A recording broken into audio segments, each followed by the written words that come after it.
Hi ಎಲ್ಲರಿಗೂ ನಮಸ್ಕಾರ. Welcome to our channel. ಇವತ್ತಿನ ರೆಸಿಪಿ ಬಂದು ಬಾಳೆಕಾಯಿ ಪಲ್ಯ. ಅದಕ್ಕೆ ಬೇಕಾಗಿರೋ ಇಂಗ್ರೀಡಿಯೆಂಟ್ಸ್ ಬಂದು 2 ಬಾಳೆಕಾಯಿ, 1 ಟೊಮೆಟೊ, 1 ಈರುಳ್ಳಿ, ಕೊತ್ತಂಬರಿ ಸೊಪ್ಪು, 2 ಬ್ಯಾಡಗೆ ಮೆಣಸಿಕಾಯಿ, ಸಾಂಬಾರು ಪೌಡ್ರು ಆ್ಯಂಡ್ ತುರಿದಿರೋ ಕಾಯಿ. ನೆಕ್ಸ್ಟ್ ಇನ್ನೊಂದು ಕಡೆಯಲ್ಲಿ ಬಾಳೆಕಾಯಿ ಸಿಪ್ಪೆನ ಎರ್ಕೊಳ್ಳೋಣ. ಇದು ನನ್ನ ಅತ್ತೆ ರೆಸಿಪಿ.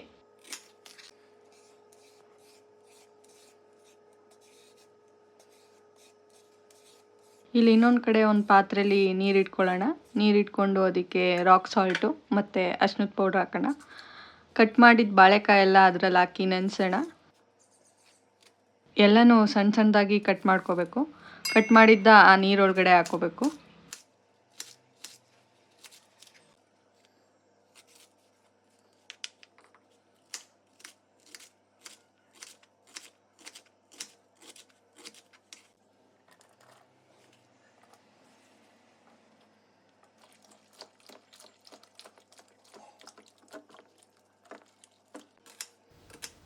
ನೆಕ್ಸ್ಟ್ ಈರುಳ್ಳಿ, ಟೊಮೊಟೊ, ಕೊತ್ತಂಬರಿ ಸೊಪ್ಪನ್ನ ಸಣ್ಣ ಸಣ್ಣದಾಗಿ ಹಚ್ಕೋಬೇಕು.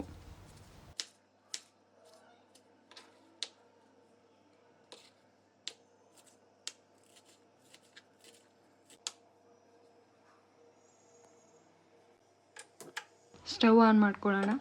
ಅದಕ್ಕೆ ಕಡಾಯ ಇಟ್ಟು 2 ಟೇಬಲ್ ಸ್ಪೂನ್ ಎಣ್ಣೆ ಹಾಕೋಣ. ಅದಕ್ಕೆ ಸಾಸಿವೆ, ಕಡಲೆಬೇಳೆ, ಉದ್ದಿನಬೇಳೆ ಹಾಕಿ ಹುರ್ಕೊಳ್ಳೋಣ. ಅದಕ್ಕೆ ಈರುಳ್ಳಿ, ಬ್ಯಾಡಗೆ ಮೆಣಸಿಕಾಯಿ, ಸಾಲ್ಟ್ ಹಾಕಿ ಚೆನ್ನಾಗಿ ಬಾಡಿಸ್ಕೊಳ್ಳೋಣ. ಬಾಡಿದ್ದಕ್ಕೆ ಸ್ವಲ್ಪ ಅರಿಶಿನ ಹಾಕೋಣ. ಈರುಳ್ಳಿ ಚೆನ್ನಾಗಿ ಬಾಡಿದ್ಮೇಲೆ ಟೊಮೊಟೊ ಹಾಕೋಣ.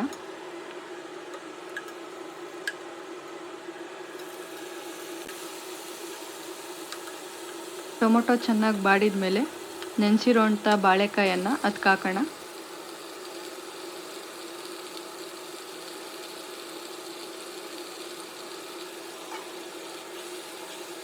ಚೆನ್ನಾಗಿ ಮಿಕ್ಸ್ ಮಾಡಿದ್ದಕ್ಕೆ ಸಾಂಬಾರು ಪೌಡ್ರ್ ಹಾಕಿ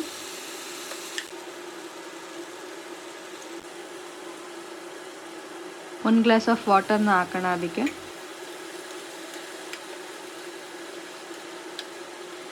ರುಚಿಗೆ ತಕ್ಕಷ್ಟು ಉಪ್ಪನ್ನು ಹಾಕಬೇಕು.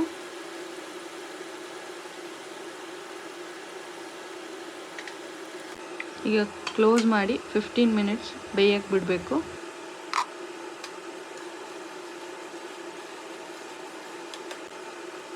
ಬೆಂದಿರೋದಕ್ಕೆ ತುರಿದಿರೋ ಕಾಯನ್ನು ಹಾಕಬೇಕು.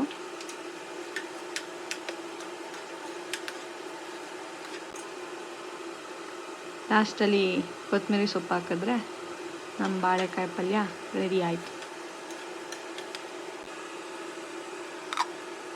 Ready to heat.